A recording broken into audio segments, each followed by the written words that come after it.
yang namanya Mimi baju hitam. Dan ini Adun Tok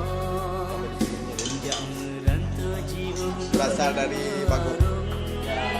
Dan yang ini anak Cok Lumpu alias Banto Lebu. Tak ada pandai pegang macam ni.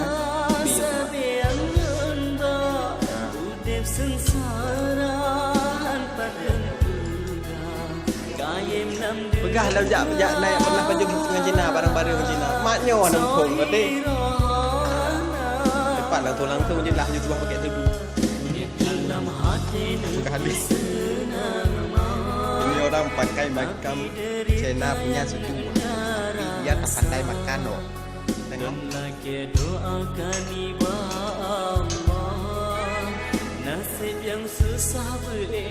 Nasi habis makan lah.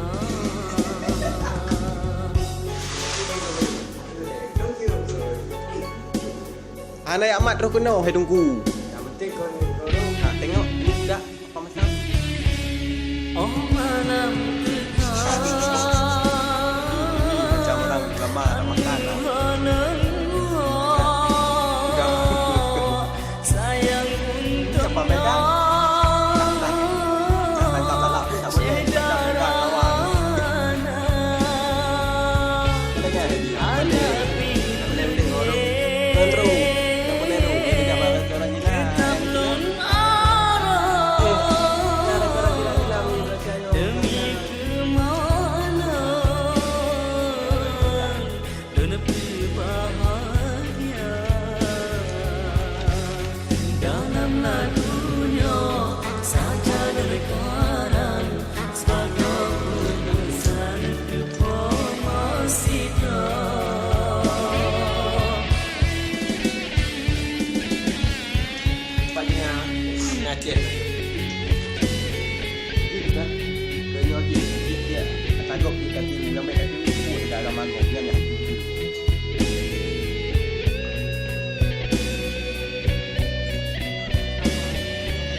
Saya berdua.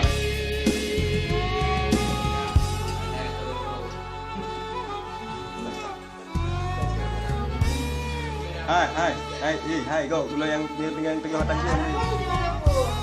Kena nak hati, kau tak kepingan dapur baju. Kan ada kamera ada kita. Dapur baju. Kena nak hati tu. Dia macam tadi penuh sekarang ni ada hai kita kasih kira dah apa bukan kena kena hai ke buat jadi malay ke dah tinggal ke malay yang tadi hai beli tak bin bawa tinggal malay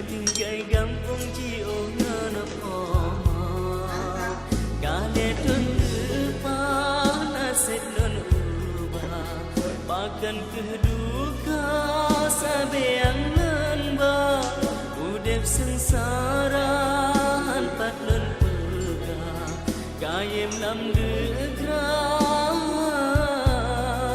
sohirahana